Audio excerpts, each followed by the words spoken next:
welcome to this mindful pruning masterclass. It is 30 minutes because I know we're all busy. So I'm going to keep it short. Now, you're probably thinking, why on earth is she inside and not in the garden? I have actually pre-recorded the pruning videos only because it was due to rain here today.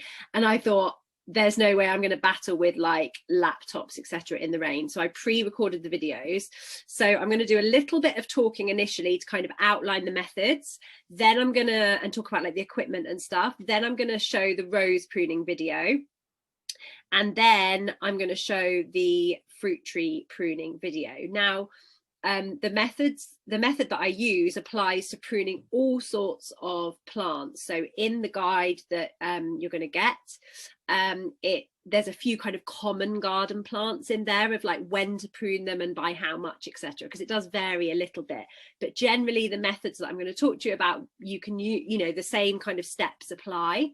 So if I just bring up then the let me see how I'm going to do this. I need to work out how I'm going to screen share.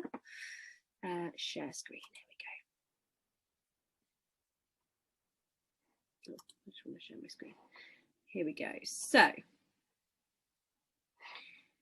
hopefully you can see that. Can you see that okay? Yeah, cool. So this is the guide that you're going to get. So if you're seeing anything that's on here, don't worry about writing it down because you're going to get that. But anything else, obviously, make a note. So the first thing I'm going to start with is the FLOTS framework. Now, if you're brand new to mindful gardening, and certainly the way I teach it, and you've never been on any of these masterclasses before, you won't have heard of this. So the FLOTS framework is to really engage our senses. So much about mindful gardening, and certainly the way I teach it, is about engaging those senses, because by engaging those senses, that is what's going to help us to find that calm really quickly. Now, obviously, I'm all about teaching methods that are short and can fit into your busy life. So by really engaging those senses, the minute you get out in the garden, you'll get most relaxation benefit out of it, but it will help you to find that calm so much quicker. So you can, like I said, apply this to any mindful gardening activity, and you will keep seeing this. If you're part of Mind in Bloom, you'll keep seeing this cropping up all the way through the techniques that we learn throughout the full year together. So the first part of it then, it's literally just, the start of the letters. The first part is feel. So what can you feel? So you're really engaging your sense of touch here. I'm talk more about this into the actual pruning methods, but it's things like, what do things feel like on your skin? The weight of the secateurs, for example, or the actual cutting through the branch. The next part then is listen. So what can you hear? So again, depending on the method that you're doing, this is going to change. Observe, a really key one, and actually probably one that applies to all mindful gardening. So much of gardening is using your eyes to see what you've got, see how you can use the space better, see where you need to maybe cut in the instance of pruning. Then the next one is taste. Now, obviously, this is not always going to be suitable for all of the mindful gardening activities that we're doing, but certainly later on in the season when we're growing some of our edible veg, we can really bring this in. And that is taste is such a key one. If you've only got 5 minutes and you just really need that little bit of headspace and time to ground yourself, just going out and picking off a nice cherry tomato and just really focusing on the taste and letting it transport you to a holiday, warm holidays in the sun where you have those lovely ripe tomatoes, can be really, really powerful. And then lastly is smell. So smell is such a strong mindful gardening sense, because again, it's that whole memory thing, and it can really transport you to another time depending on what you're smelling. So that's the FLOTS technique. You're going to get to know that really, really well as if you're part of Mind in Bloom. And like I said, can be applied to all sorts of mindful gardening activities, even ones that we're not going to learn. The next part then is the equipment that you're going to need. Now, this is going to be very dependent on what you're actually pruning. So generally for most things, certainly plants, you're going to want secateurs. If you've got a really old big tree that you want to prune, you may need a pruning saw, because the secateurs might not be able to handle the kind of girth of the branches, if you will. So you can get pruning saws. That I haven't included them here, and I probably should, but also things like loppers. So if you've got a really tall tree that you're trying to prune, you can buy loppers that have extendable handles that come out, and they will allow you to easily cut those branches off. And then a bit later on, I'm going to talk about evergreen bushes and trees to prune, because I know a couple of Mind in Bloom members have got those in their garden. They are actually quite a good thing to prune. Those are things like hedge trimmers, because it just makes it so much quicker and easier. But if you have got those, then do get in touch with me and I can give you a bit more advice on those, because today we're going to be mainly focusing on secateurs. But generally the methods that we're going to use are exactly the same. It's just the implement that you're using is slightly different. You're also going to need, and this may sound a little bit strange, but a bucket of warm water with bleach, or access to a sink that you can go and quickly wash things in, and then a sponge to give things a good scrub, and a dry towel to dry them off before you continue on the method. So the 5Ds method then is my unique framework for pruning. It's something that I always keep in the back of my mind when I'm trying to prune, and I think it's really useful to have that method that you can easily remember what step comes next. Like I said, it can be used to prune any plant. And right at the bottom of this guide, I have included the optimum time of year for common garden plants, and also how much you should remove from each of them, because that does vary slightly depending on the plant. So without further ado, the 5Ds method. The first one then is dead. Not a great place to start, perhaps, but you're going to start by removing all the dead branches or stems. And when you're doing this, you're always making sure to engage the FLOTS. Okay, so I'm just going to look here. I think somebody might. Ah, no, okay. What I'll do is I'll answer any questions at the end, because it's just easier for me to answer them all at the end. So any questions that come up, just pop them in there. So yeah, you're going to make sure you engage your FLOTS. So with most of the pruning techniques, it's probably going to be feel, listen, observe. You're probably not going to have taste, and you're probably not going to have smell. Having said that, later in the year, when you're pruning, you might have some sense of smell, depending on what you're pruning. If you're pruning a particularly fragrant plant, for example. The second D then is diseased. So once we've taken off all the dead branches, we want to look for signs of disease. Now, this is because generally most disease can easily spread to other healthy parts of the plant or tree. So we want to make sure to get rid of that as soon as we can. So you're going to remove all the diseased branches or stems, again, making sure to engage your FLOTS, and you are going to remove them right at the base. So you will look for the signs of disease, and say the top half of it is diseased, but the bottom half looks healthy. You'll just cut slightly slightly below where the disease ends, and to make sure you've just got like left the healthy bits of the plant on there, and just keep an eye on that over the growing season. The next step then, this is super, super crucial, is D for disinfect. Now, this is because we've been removing dead branches that we don't really know why they've died. We've also been removing diseased branches that we know have got disease on, and therefore we really need to give our secateurs or pruning saw, whatever we're using, a good clean, because we don't want to transmit any diseased parts, any disease onto the healthy parts of the plant effectively. The next one then is drink. Now, this isn't what you might think, although obviously if you've got a nice cup of tea, you can have a little sip of that. And then but what it actually is you're going to create a drinking glass shape out of your plant.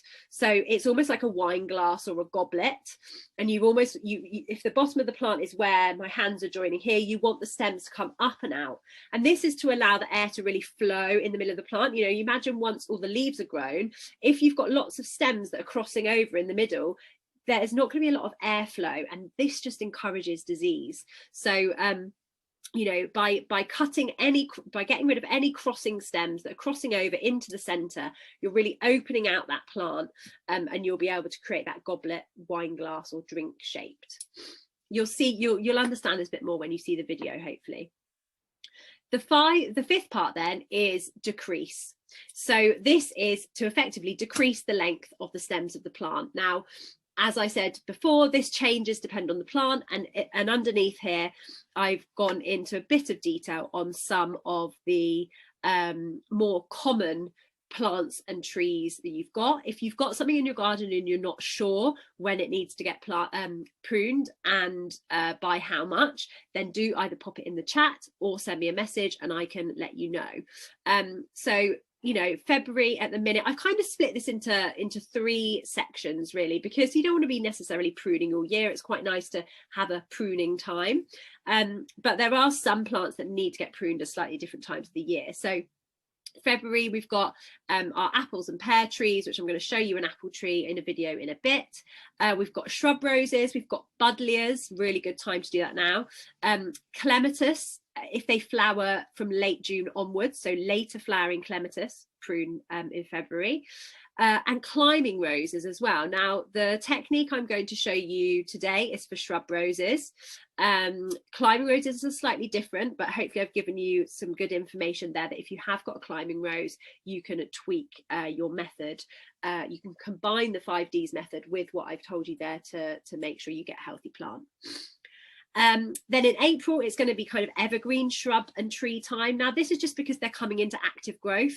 Evergreens, obviously, you can prune at any time of the year, but with evergreens, if you prune them in April, you know they're going to put on lots of lovely growth. So they're going to stay looking nice and green rather than going that funny brown that sometimes if you cut into. And it is important to make sure when you do prune them that you don't cut into that kind of brown material, because that brown material effectively is dead, and it will struggle, the evergreen will struggle to recover and sprout green again. So go very careful how harshly you prune those.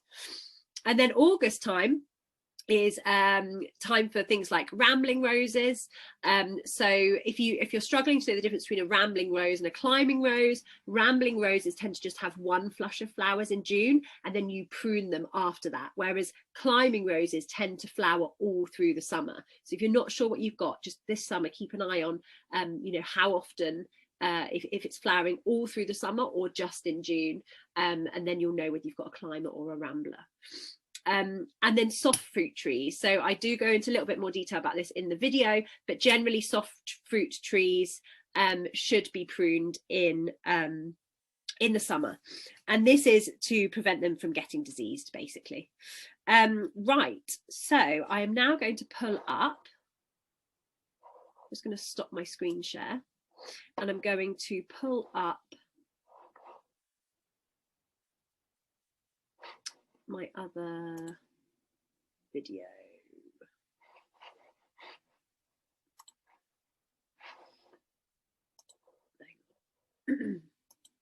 Good old tech getting in the way here. There it is. Okay. So I'm going to shut up now. I'm going to mute myself and just let the video do its thing. So this first one is the rose pruning. I'm going to move that so it's not covering my face. And yeah, I'm just going to press play. Right, rose pruning using the 5Ds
What we're going to do is we're going to look at the rose, and this technique is specifically for shrub roses. So we're going to look at the rose and we're going to look at any dead pieces. So you can see here there's a bit that's completely crispy. So I'm literally just going to go in and I'm going to snip that off like that and just get rid of it.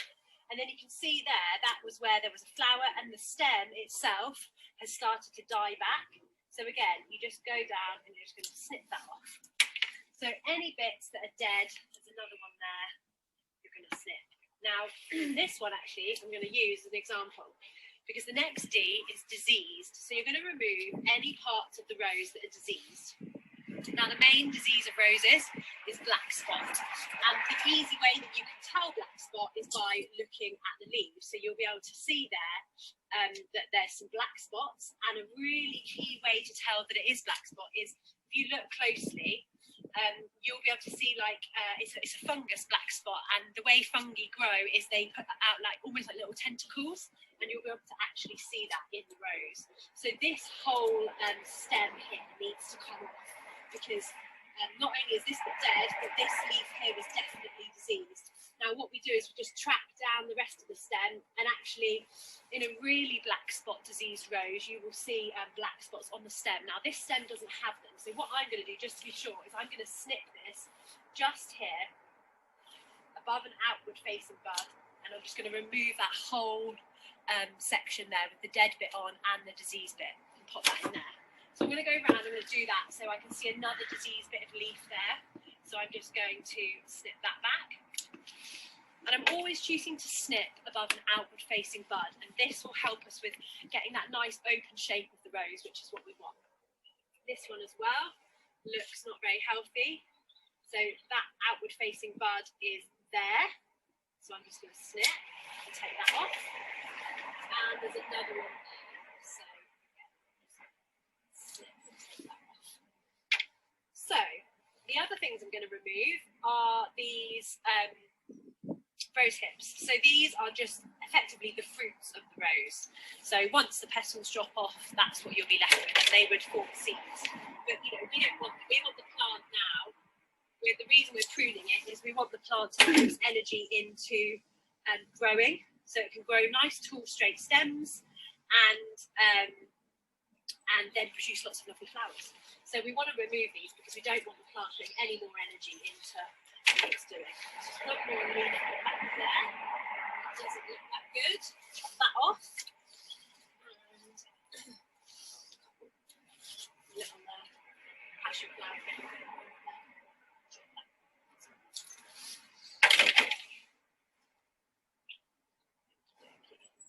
So once we have done all of that, the next thing we're going to do is move on to our third D, and that is disinfect. So for this, I've just got some bleach in here, and I've also, and just with some hot water, and I'm literally just going to get a clean cloth and I'm just going to scrub.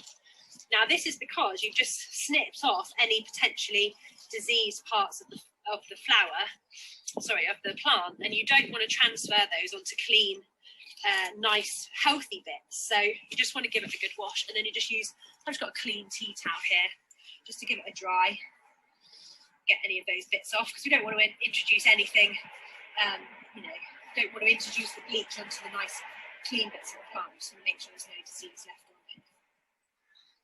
There we go. So that's your third D then, is disinfect.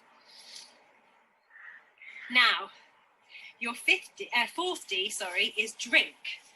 Now, yes, you can of course have a little sip of your tea at this point if you're having a cup of tea, but what this is to highlight is that we're trying to make a wine glass shape out of this plant. So you can see here there's quite a lot of crossing stem coming into the centre here. It's quite busy going on. Now imagine when this plant has got leaves all over it, there's not going to be a lot of room for the air to flow around the plant. So what we really need to do is open up the centre. So what you're aiming for is almost like a nice goblet shape, like a wine glass. So you want most of your branches coming up and out, and very little actually in the centre. So I'm going to remove any stems that are crossing over, because they are just going to battle with each other for space and light in the season. So I'm going to start at the bottom here. I can see that one there. I'm just going to snip that off. That one as well, and that, because that's going to end up growing in a way that I don't want it to. Now you can see, I don't know if you can see this branch here, hopefully you can, but it's literally growing from here and it's going right into the centre. So I'm just going to snip that off because that branch there has got two other really nice stems there. So I'm not going to worry too much about that. I'm just going to let it do its thing. The next place I'm going to look is here because there's a lot of kind of branches growing in the same direction. So what I'm going to do is I'm going to look here. That one's going up there, but this one's growing this way. So I'm actually just going to completely snip that off because that plant has got another, that stem has got another one that can grow out that way. So that's fine. So actually we're not doing too badly here. I am going to just remove, I know it sounds really crazy because it's so central, but I'm going to remove this whole stem here because it's right in the middle and I really want to get that nice open shape. So I'm just going to go right down to the bottom. Again, whenever we're cutting towards an outward facing bud because we want anything that we cut to grow out this way. We don't, if we cut on an inward facing bud, it's going to send a shoot right into the centre of the plant and we're just going to perpetuate that crossing of stems, which is what we want to try and avoid. So I'm literally just going to snip off this whole stem here. There we go, right at the bottom, get rid of that. And let's have a little look. There is a bit of crossing here, so I actually might remove this one as well because this bit of the plant here, take that one off. That's already got a couple of nice stems, so I'm just going to remove that whole thing. Now I know this seems a bit counterintuitive, but you've got to remember that the rose hasn't put on its full flush of growth yet, and you're going to be even more scared in a minute when I tell you of the 50. So yeah, so that's what you're doing. You're just going in there and you're just really reducing all the crossings. So I'm just going to cut that out. Now, I'm quite happy with those. They're going to kind of grow back out, so I'm not too worried about getting rid of them. That one looks pretty good. They all look quite happy there. I might remove that because I think it's going to grow back over this way and interfere with these ones. I might regret leaving that one on, but I think we're going to leave it just to see what happens. So yeah, I'm pretty happy with all of those and how they grow. So that's our 4th D then. So the 50 is decrease. And effectively what you're going to do is you're going to reduce the height of any of these stems to 30 centimetres from the ground. Now, you're looking at me thinking, Kendall, you are crazy. You can probably see on this rose here that it is starting to bud up. Plants, this is why pruning scares so many people. Plants are designed to exist and to grow and to continue to grow. And I think for a lot of people, they get quite scared with pruning because they think, oh, you know, if I prune it, what if I kill it? Yes, you can prune this plant back. The reason we're pruning it now is because it's not in its full growth. So by pruning it now, it's in its dormant season, you can take it right back. And what it will encourage the plant to do is it will encourage the plant to send up really nice, straight, tall stems from the base of the plant. And then that will mean you'll have lovely long stems. So if you want to arrange your flowers, you've got lovely long stems on your roses to arrange them. I mean, exactly what any budding florist would want. So 30 centimetres actually is probably only about here, which is quite low. So again, when you're doing this, always cut into an outward facing bud so it comes out. So this bit here, I'm gonna actually remove. There's a really nice outward facing bud there that I'm going to slip it to. I'm going to do the same with this one, but I don't really want to go in the same direction. So I'm going to snip that outward facing bud. So that one will grow there, that one will grow there. These guys, similar kind of thing. So stick in there. So it is just really a case of using all of your senses. You're looking constantly as you're clipping with the secateurs, you're listening for what you can hear, you're feeling that snip as you cut through. And that is really going to allow you to stay really focused, present in the moment, which is what we're all after. And ultimately get that maximum relaxation, which is what we're trying to do here. So just sit him off as well. Okay. And yeah, you're just going to work your way around doing that. Here I am chatting away to you. But you know, then you're going to have really nice healthy rose bushes. You're going to have loads of lovely flowers, which ultimately, you know, is what we want if we're growing flowers. And they're going to give you, look, because they're going to be so healthy, they're going to give you loads of fragrant blooms.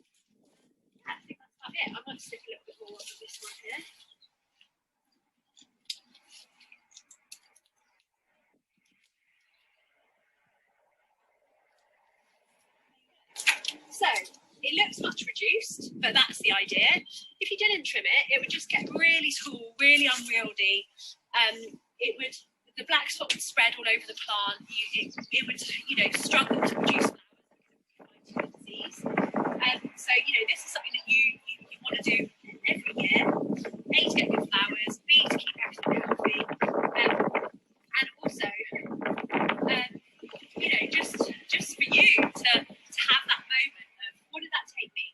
10 minutes there to do that, and obviously I was explaining to you at the same time. So just 10 minutes and one rose bush is done. You know, you could say you've got 5 rose bushes, you could do 1 a day at lunchtime, and that's like, you know, 5 lots of 10 minutes of time for you. You can just really focus in on what you're doing and get that really nice flow state and that relaxation that you're after.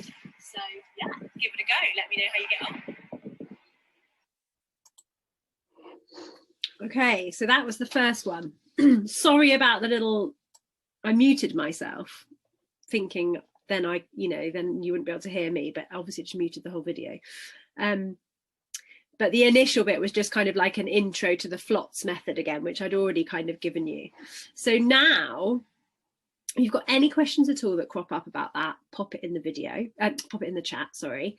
I'm now going to share my screen again, and I'm going to show you how to prune a fruit tree because it's slightly different. Again, it's the same method, but it's just slightly different things, because I'm aware that obviously some people are interested in pruning flowers mainly, and some people are interested in pruning like fruit trees, because they're kind of more about growing food. So I am just going to share my screen again. So hopefully the wind is not too bad on this and you'll be able to hear it well. Here we go. Right, winter pruning of fruit trees. So this only applies to apples and pears, because any soft fruit trees, so things like nectarines, plums, cherries, you prune them in the summer after they fruited. That's basically to prevent them from getting a particular disease that if they're pruned in winter they're more likely to get. So the method is the same of how you prune, depending on whether you're training them or not. But generally, again, you can use your 5Ds protocol. So to start with, we've got to remember our FLOTS. So feel, listen, observe, taste and smell. So again, taste and smell this time of year, not going to be happening. But definitely feeling. So again, the same thing when you chop through the branches. These branches are going to be a lot chunkier. So you're going to probably have to use quite a lot more force to chop through them. You've probably noticed I've got slightly more heavy duty pair of secateurs. Depending on the age of your tree, for example, if you wanted to chop this branch, there's no way these secateurs would touch it. So if you want to remove one of these like big branches, you're going to need a pruning saw of some sort. But my trees are still relatively young, and because I try and keep on top of pruning them, I only really need to use these secateurs. Now, I wouldn't advise kind of just going at like these size branches with these secateurs, because if you accidentally tear the flesh basically of the tree, then that's more of a chance for disease to set in. So make sure if you've got some really chunky branches, get yourself a pruning saw and try and make the cut as clean as possible. Then obviously listening as well. It's going to be a louder sound because it's a chunkier branch to cut through. And then obviously observation is so key. Now, I had a quick squiz at this before I started, and actually if we start with our first D, which is any dead branches, there actually, I couldn't see any really. There was maybe a couple right at the back there where there was a little bit of fruit. These ones here that had fruit grow on, and then they just kind of gone over, so I'll just snip those off really quickly. One there as well.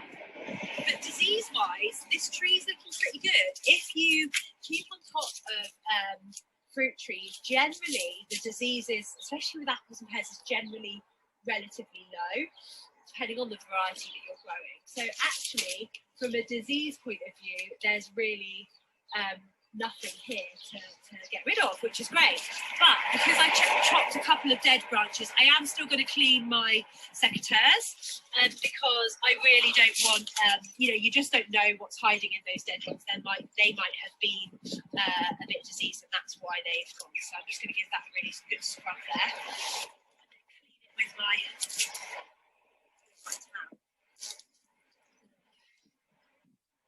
right, so again, our 4th D is drink. So we're going for that open goblet shape. Now you can see here there are loads of branches that are really crossing in the centre. This one here particularly, you know, it's really crossing out with this main branch here. And in reality, it's got a really nice strong branch growing out that way.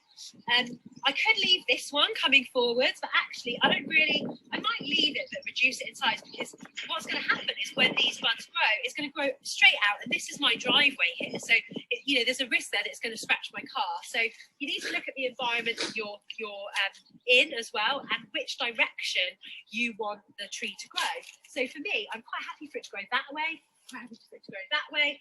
Don't want it to get too tall because it just becomes more difficult to prune. And also, I don't really want it going over into my neighbour's garden, because it's not really fair for her to have to pick up all the apples that fall off the tree. Although, you know, she might be happy with that. It gets pruned a few free apples. But, you know, being a good neighbour, I want to be mindful of that. And then, like I said, I don't want it to grow too far out this way, because then, you know, there's potential there that it's just growing right out into the driveway and damaging the cars. So what I'm going to do here is I'm definitely going to remove this branch because it's crossing.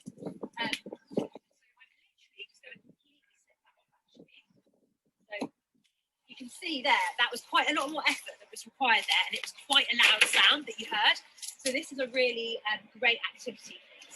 Now, this branch here, it's probably not the end of the world, it's probably going to go out there, but I just want to make this nice, this central bit, like nice and airy. You've already got these chunky branches growing, so I don't really want all of these little branches. I want most of them to be on the outside, because if apples form in the centre here, once the leaves are on the tree, it's going to be harder for them to ripen and grow, because they're going to be shielded by everything that's growing around them. So actually, I'm just going to completely use that branch there as well. So you might find that you have to get 2 hands on these secateurs depending on how chunky your things are. So I'm going to leave that branch for a minute, and I might come and reduce the size in a little bit. I'm not sure. This one's very upwards, so I might leave that. But I'm going to move on and find something else to have a look at. So this branch here, for example, is growing straight up and into that one. So I'm just going to take that one there. There we go. These ones I'm going to leave because I am going to reduce these in size, but I'm going to do that on the next D. So we're just sticking with the drink shape at the minute, which is what we're really focusing on.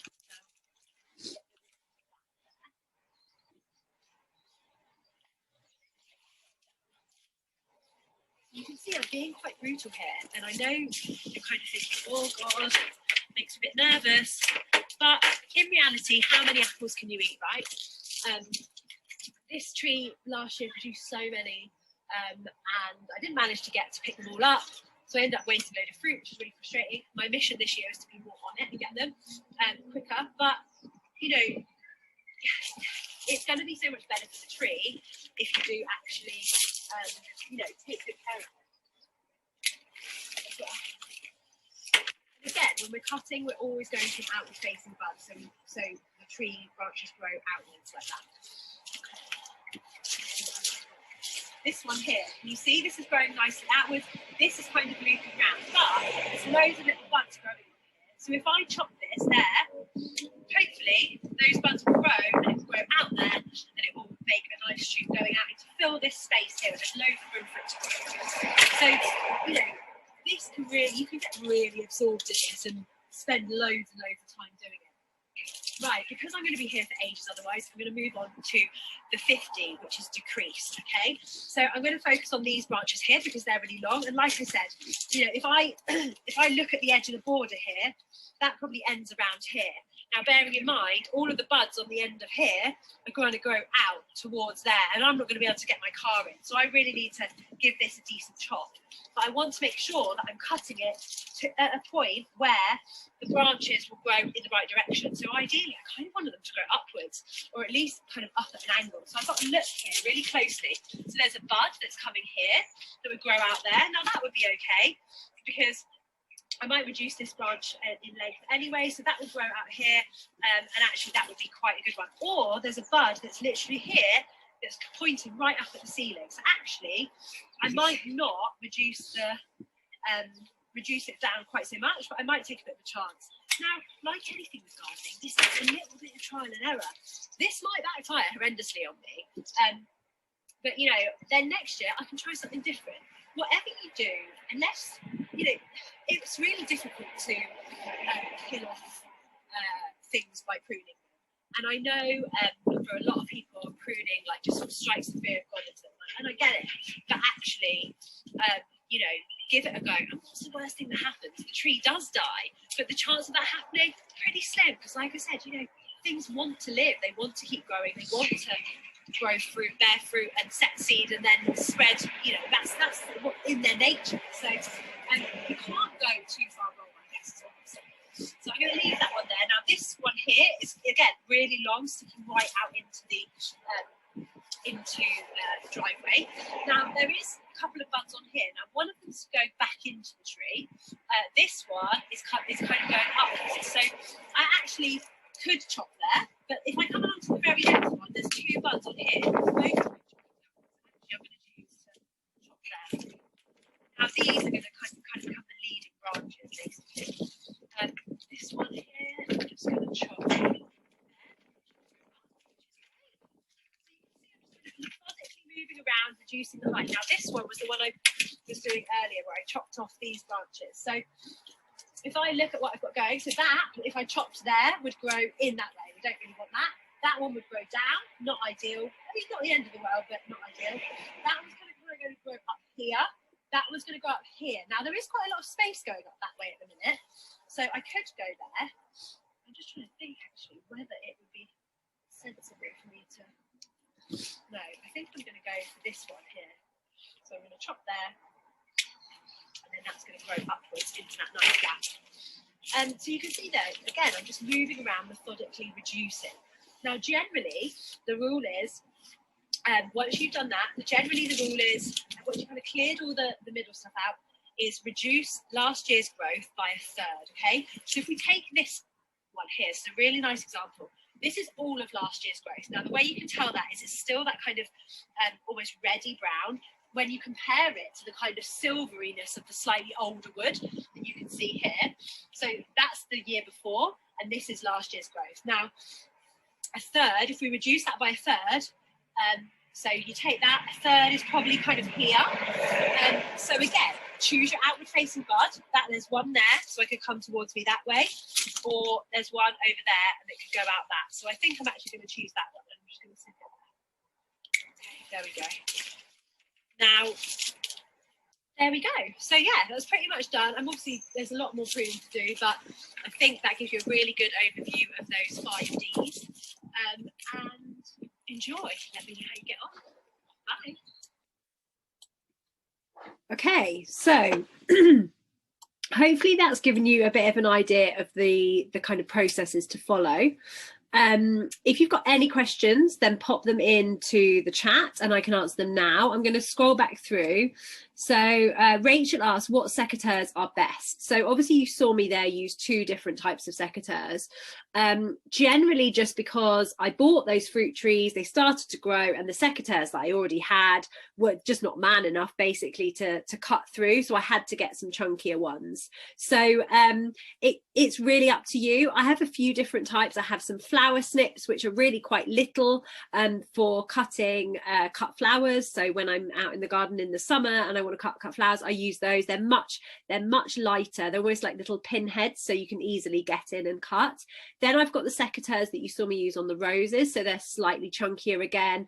The blades are a bit thicker, the handles are a bit thicker, and they'll just be able to deal with branches that are a bit chunkier. And then I go up then to the really chunky secateurs, with the, you know, the thicker handles, the thicker blades, the bigger blades, for things like pruning of my fruit trees.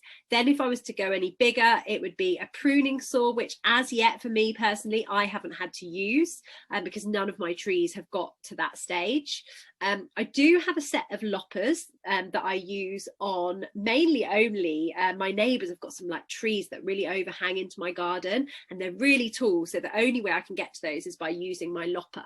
But again, don't buy anything that you don't need. Like, if you have no need for it, don't go out and spend money. Wait until you need it, and you might never need it. I mean, I fully intend to keep such a handle on my fruit trees that actually I won't ever need to buy a pruning saw, and really they're my main tree.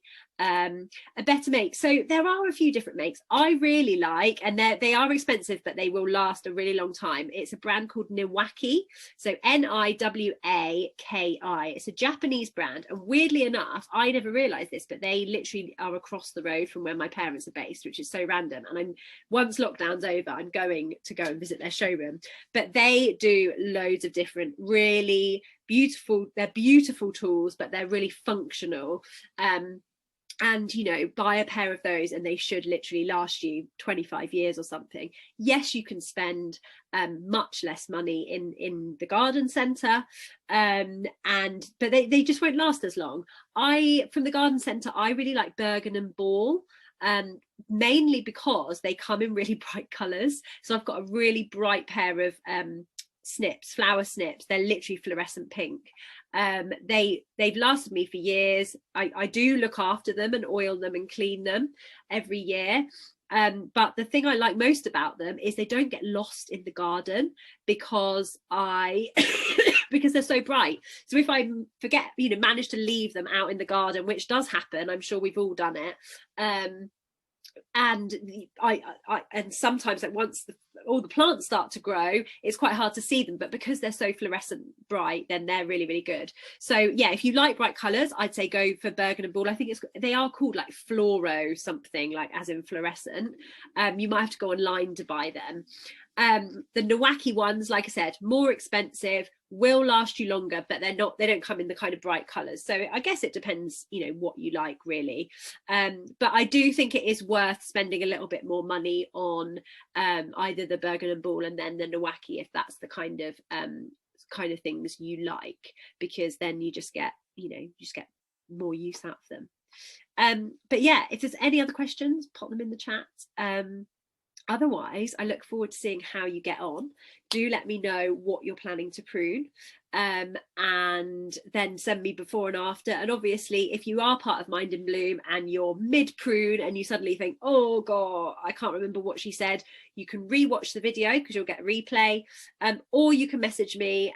Just make sure you tag me if you're posting into the Facebook group, so I get an alert, and then I can help you out with some advice. Yeah, I thought you might be going to prune your roses, Rachel. I know Rachel's a massive rose fan. I've only done that one so far. I do need to get on and do my others, and then hopefully we'll all have some really beautiful flowers to share and use in arrangements if we want in the summer. So unless there's any other questions, I'm going to head off, and make sure you share all your pickies of your pruning exploits with me. Thanks so much. Bye.